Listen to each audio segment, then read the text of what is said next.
Inclusion Live. I am Mo Berkner-Boyd, founder of the Moxie Exchange and Everyday Inclusion app. White woman, red hair. We were talking about all of us are wearing fun frames, and I've got my bookshelf behind me. I am joined by Susan McPherson and Jen Fisher, and I am really, really excited, y'all, for this conversation, especially to kick off 2024, because Susan wrote a piece in Fast Company that Jen was one of the experts that she interviewed, and I was literally at my desk saying, "Yes, oh my yes!" And so that I said I have to have these two on so that we can dig more into kind of the predictions for ESG moving forward. So, Susan, please introduce yourself. And I will say I'm going to do a shameless plug for Susan's book, The Lost Art of Connecting. We'll put the link to this in the notes too, because I have it dog-eared and bookmarked and has been such a valuable resource for me, Susan. Thank you. But please introduce yourself. I will, but we also need to bookmark Jen's book as well, and Jen can hold hers up as well. Perfect. Shame Great. on me for not letting you know about that. I'm Susan McPherson. I am super excited to be here. There's nothing better than at the beginning of the year, top of January, to be alongside or in a box next to two women I so admire and learn from every day. But I run McPherson Strategies. We are a B Corp certified, women-led social impact strategy and communications firm. Been around now going on 11 years. And I also, as you now know, am the author of The Lost Art of Connecting. And I will pass the baton to Jen. Thank you, Susan. I too share the excitement of being here with all of you, and in particular, these two women, and so excited to get to know you better, Mo. So thank you for that connection, Susan. It's what you do. So I am Jen Fisher. I am a book author, as Susan said. It's called Work Better Together, and I'll try to sneak away and grab a copy of it during our discussion so I can show it to all we'll of. link to, yeah, we'll make sure to link to it, Jen. Thank you. I am also, let's see, where should I start? I am a wife, a daughter, a sister. I'm a caregiver for an aging mother who's at the end stages of Alzheimer's disease, which is really, really hard. I'm a dog mom, like Susan, obsessed with my dog. And then I work at Deloitte. I actually was Deloitte's first ever chief well-being officer, where I served in that role, created that role, and served in that role for 8 years, and then more recently stepped into another brand new role, I guess, as our U.S. human sustainability leader. And I think, Mo, that's what got you so excited about the conversation that we're going to have today. So we'll, I think, dip into more about what that means and, why it is a focus and should be a focus and needs to be a focus for all of us going forward. I know the three of us are very adamant about that.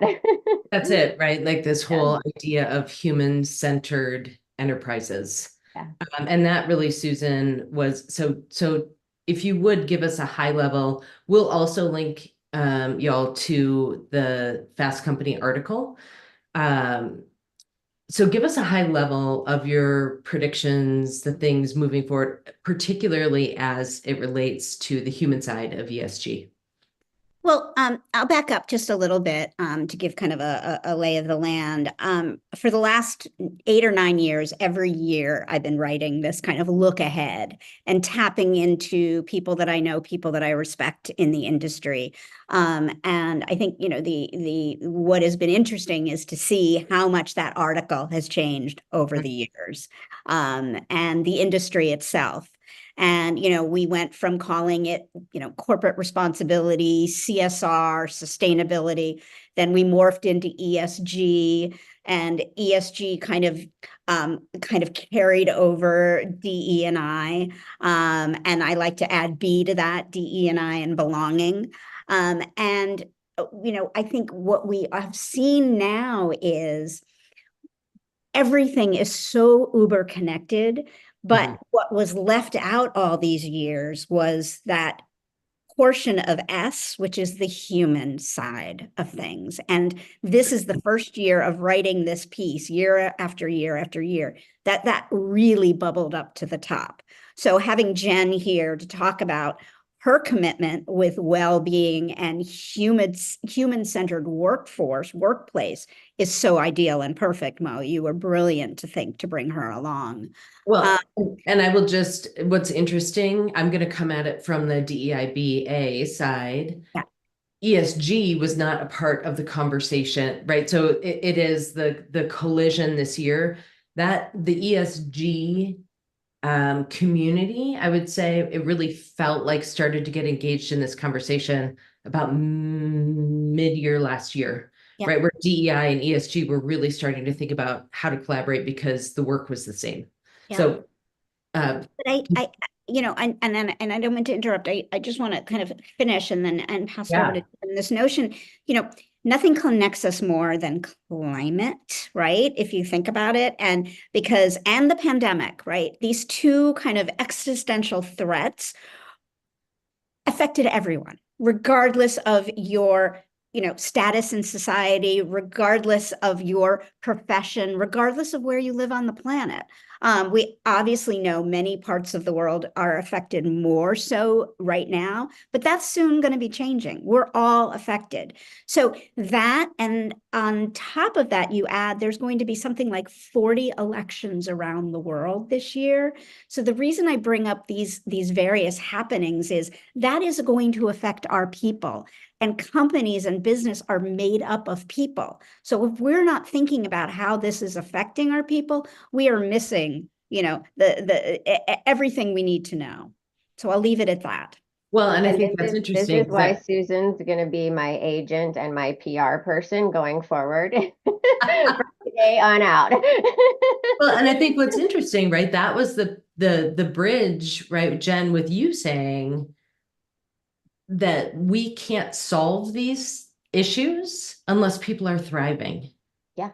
Yeah. So say more about that. Absolutely. I mean, it picks up on what you and Susan were talking about, is that you know, it's the humans that take the actions. It's the humans that set the policies. It's the humans that create the programs. And so if we are not supporting and creating environments in the workplace, primarily because as working adults, we spend, unfortunately, or fortunately, maybe, we spend the majority of our waking hours working. And so if we don't have thriving business cultures that are supporting thriving humans, then we're going to fail. You know, we're going to sub-optimize because we're not going to create the appropriate policies and the appropriate programs and take the appropriate actions and behaviors. And I believe, as I think the two of you do, unfortunately, we're seeing a lot of that play out before our very eyes. And this is a pivotal moment to say, hold on, if we don't get the humans right, you know, and I think it's also very important to make sure that, you know, it's not about fixing the humans. There's nothing wrong per se with the humans. We actually need to fix our workplaces. In many cases, work is just no longer working for people. And so many of the efforts to date, not that they're bad or ill-intentioned, have been focused on fixing the human. And we've kind of forgotten that, like, okay, it's great to have, you know, great programs and resources and tools. Absolutely, you should have meditation programs and yoga and whatever it is for your people, but that's focused on individual interventions. Where we need to move to is also, it's an and, also fixing the workplace, because, you know, they say you can't out exercise a bad diet, right? You also can't out exercise or out yoga or out meditate a toxic workplace. Right. And so if we aren't working in workplaces that are creating thriving humans, then what are we actually doing?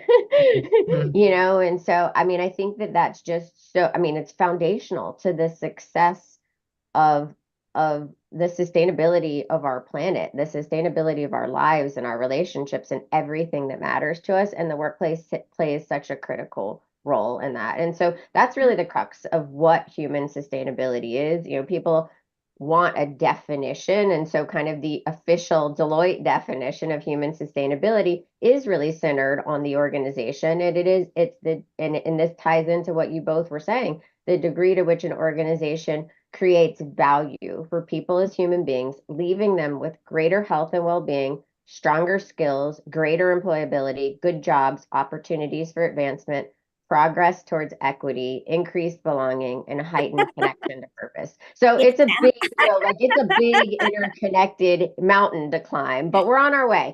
Yeah.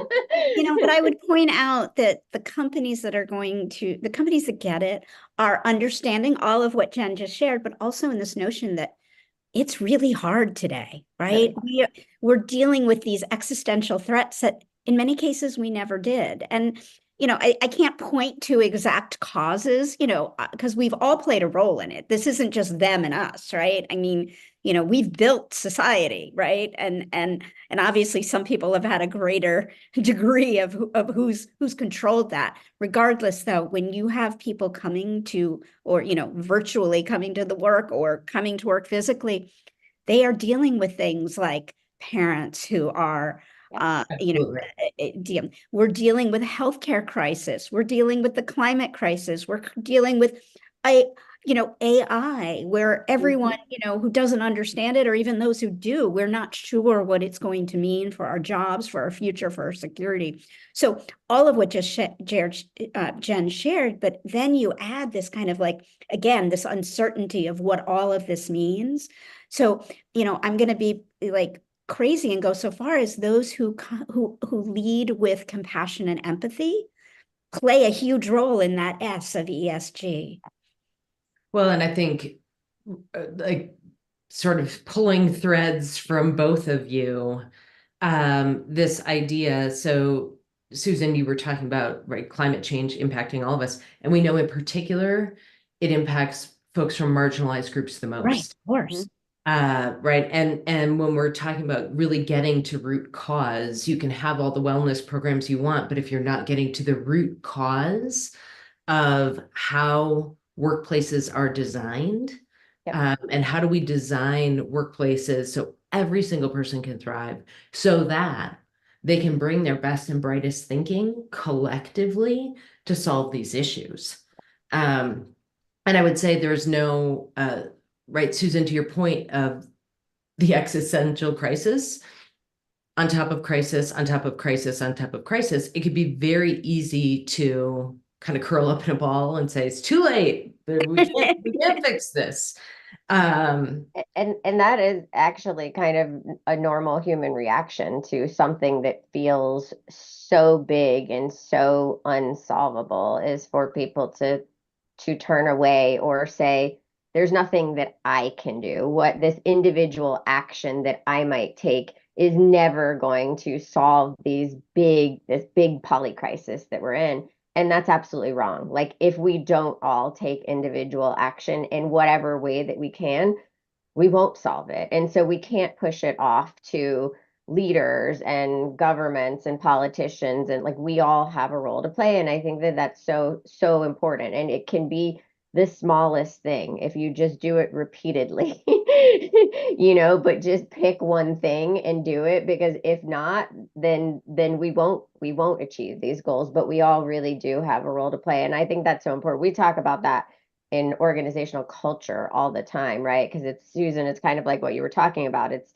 there's the pointing the fingers, right? Like, we have the C-suite kind of saying, well, the younger generations don't want to do this or don't want to do that. And then the younger generations are pointing the finger at the C-suite and saying, well, they just don't get it. They don't understand us. They don't understand the way that we want to work. And I was like, well, have you actually talked to each other? Have you connected with each other in a way that you're showing up and, with the intention to actually understand and co-create solutions together? Because that's the only way we're going to solve this, is understanding one another and co-creating solutions, and stop pointing fingers at who did this and who did that and why it's wrong. We need to leave that behind and move forward in a different way, or we won't solve it. Mm-hmm. One theme, though, that came up from a number of people in the Fast Company piece was this notion of business and democracy, which hadn't been coming up in previous years, though. So I do think government and ensuring we have good democratic government is now much more on the kind of business, let's just say visibility than it was in the past. I mean, business used to look at government for how they fund their lobbying efforts. I Right. think that now, Taxation, right? yeah, yeah, exactly. Risk mitigation. But I do think now, because of the impending threat of what is happening to our democracy here, but also our democracies everywhere around the world are under threat, I think you're going to see more businesses paying attention to what they can do with the power that they have to ensure, again, part of that framing of corporate responsibility, ESG, social impact. Because if we lose democracy, businesses will not be able to function the way all of us have grown up with business functioning, the goods and the bads. But chaos will kind of be created from that. And Susan, and this was the first year that you really saw that coming up. Mm-hmm. Yeah. I mean, in the article, I mean, I've seen it bubbling up. Yeah. But I think that's interesting, right? Particularly given that this is an election year here in the United States. And as you said, in 40 countries around the world. Yeah. Oh, I am changing. It's 60 countries. My mistake. Even more. Correcting my mistake. So that's, and that's more than half the population of this planet. Yeah. Right? Yeah. So I want to actually pull a direct quote from the article, Susan, because I don't want to misquote you here. It's the landscape of corporate responsibility today looks substantially different than 10 years ago as the industry continues to evolve, face political backlash, and deal with more complex business and societal issues. We're beginning to see an increased focus on companies' most valuable asset, their employees and workers. Are you both bullish on that, on what Susan said there? What do you think, Jen? I think that we're starting to see some real understanding of the need and I wouldn't even say the need, the business imperative, the burning platform for that. I don't know that I believe we're seeing full commitment. And I think one thing that I would add on to that, and perhaps it's easiest for organizations to start with a focus on their own workforce, but I do believe that the focus actually needs to be broader, that organizations, corporate has a responsibility to all people that come in contact with the organization. And so, yes, starting with your current workforce, but also future workers and extended workers in the environment that we live in with contingent and gig and contract and supply chain. But also we know that our workforce they're also our customers, right? And so we need to kind of look at, I mean, Susan, you introduced yourself as a B Corp, right? Consumers and customers more and more are likely to support the organizations that are doing right socially. And I do think that there is growing pressure, not only from the inside of an organization, but from broader society that is pushing leaders and organizations in this direction. I'll be honest, it's happening way slower than I would like it to, but I do think it's happening. Well, and Gen Z and younger millennials, we know are pushing from that perspective, both as customers and as employees.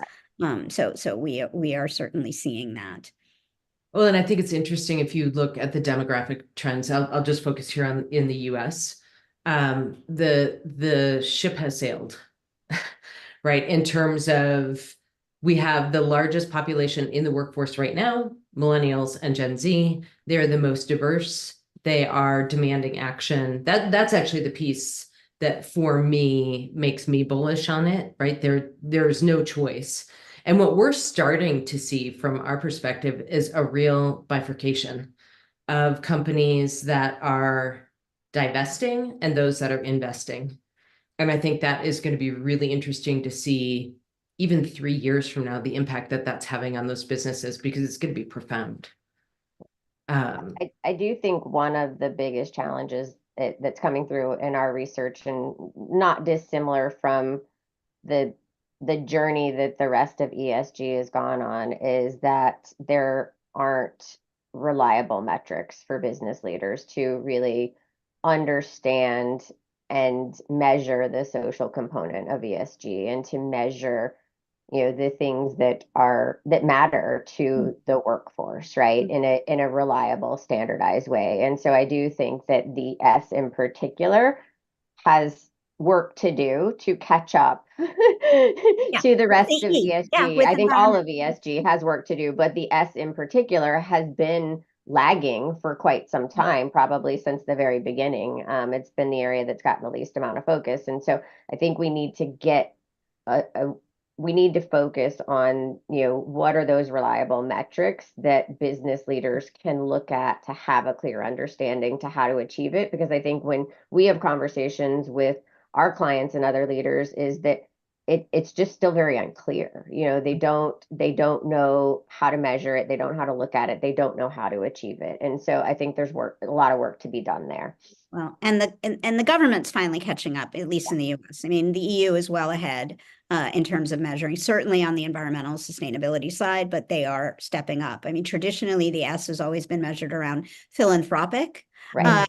And what are charitable donations coming out from companies? But we see, for instance, when post George Floyd's murder, companies basically started throwing money towards nonprofits when that money would have been better suited internally to really help their own most important asset, their employees. And I think one of the reasons we are seeing a backlash on that is because it was off kilter, and that investment would have been better suited helping ensure your own employees were getting the support they needed, and the growth opportunities that they needed, and the promotions that they deserved.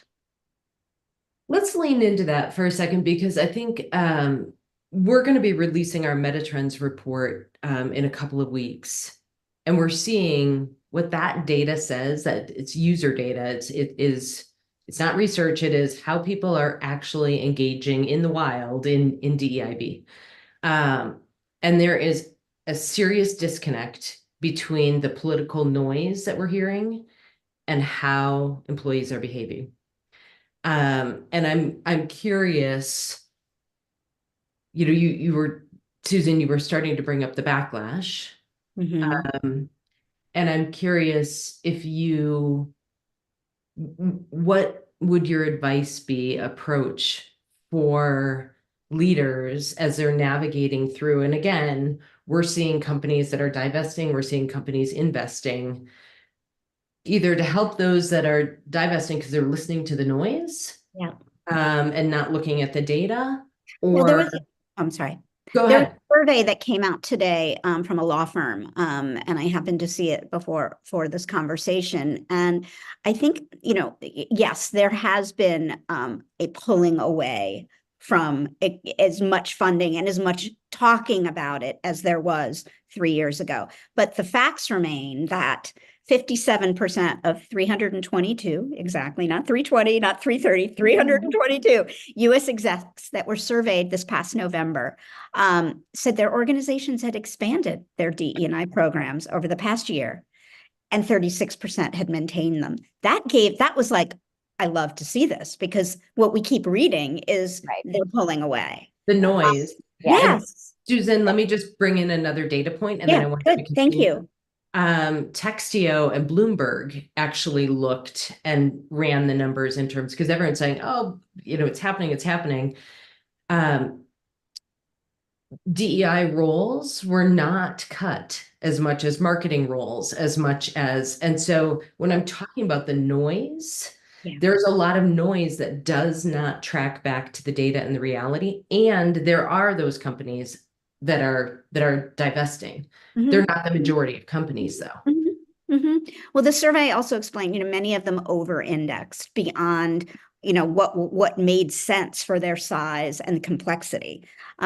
So in some ways, it's kind of, I hate to use the word righting the ship, because it makes me seem like I'm not pro. I'm absolutely pro, but I do think that they might have over-indexed for all the wrong reasons, PR, getting their, getting mentioned in press, et cetera, as opposed to what is best for the business. Any thoughts, Jen? Oh, she No, has. I mean, nothing to add on. I mean, I think part of your initial question was around, what can leaders be doing? What should leaders be doing? Maybe just to kind of add on to that, in a related topic, recently Deloitte came out with some research on covering in the workplace and the impact of Read that. covering. And it was a 10-year, we had done the original research 10 years ago. And so it was 10 years later. And unfortunately, things haven't really gotten better in terms of people's need to feel their, need to cover for one reason or another in the workplace. And so I think there's a lot of data that we could dig into there, but I think the thing that stuck out to me in particular is that the majority of people in more senior roles within an organization still feel the need to cover for one reason or another. And when you think about that in terms of our workforce and caring for our workforce, when you talk to these leaders that say they're covering for one reason or another, they say that they're doing it to care for their people, right? To not necessarily dump things on their people or make their people feel like they're responsible for one thing or another. But really, the exact opposite is true. When you cover as a leader, when you don't come forward with the things that make you you, or the things that you're concerned about, or the things that you're struggling with, you're actually not protecting your workforce. What you're telling them is that they need to cover as well. Because we as humans can sense when something is off or when somebody's not truly showing up as who they really are. And that doesn't mean as a leader you come and dump all of your problems on your people, but it means that you come and you show up in a way that is vulnerable and who you really are. And I think that ties to this so well, because covering the impact that covering has on people's well-being is significant. It's like, I mean, just think about it. When you're in a place where you can't show up and be who you really are, I don't know that there is something else that impacts your well-being more significantly, because you're pretending to be something Be that you're someone you're not. not. Right? And so you can't make your best decisions. You can't be a great leader. You can't set good policy and program, right? And so I think that that's one thing that we need to bring into this conversation, is that leaders kind of must be doing, in order to lead through this really uncertain and kind of continued, volatile times that we're living in. So if we're having this conversation, which I hope we do, in January of 2025, what do you hope for? That we stay a democracy. That we'll be talking to you from the United States because we may not stay here, at least some of us. Sorry, Yeah. I don't mean to make light of such No, no, I think that is right. We are a democracy in decline and in threat. So that's very real, Susan. No, and I do think, we continue moving forward on DE&IB, and that we finally cut the tie to fossil fuels, because, throwing other solutions is year over year shows will not solve the climate problem. We have to cut back on fossil fuels, and business in this country, in the United States, has to step up. Chinese companies are actually getting ahead in terms of their emissions compared to US companies. Let So, that land, everybody. I mean, whatever's going to motivate you, right? But like that, there are no other, the receding glaciers are happening because of fossil fuels. That's raising the ocean levels, which is causing the torrential storms that almost knocked down New York City the other night. I mean, again, I don't mean to like smile when I'm saying these things, but I would like to think in January of 2025, as long as democracy holds, that is finally happening. Excellent. How about you, Jen? That's a hard act to follow. Maybe well, I was gonna say maybe I'll say stay simple, but it's not simple, as we've figured out. But I do think if 2025, I am hoping that we've made significant progress on the S in ESG, and we have a lot more clarity and definition and understanding about what it means, how we achieve it, and that businesses are embracing it wholeheartedly because they understand that caring for their people means caring for their business. Mm. Should be everybody's tagline. I just came up with that, but yes. That's great. That's great.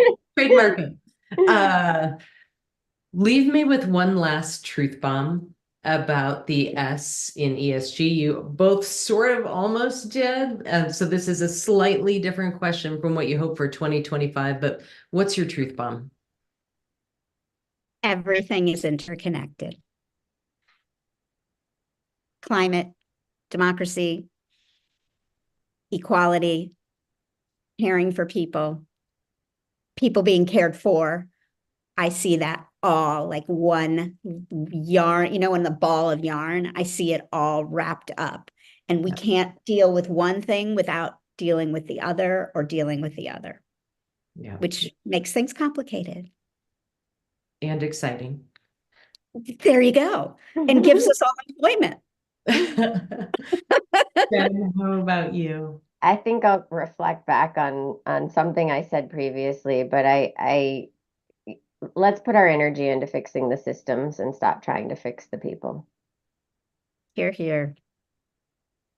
This conversation felt like a gift. Thank you.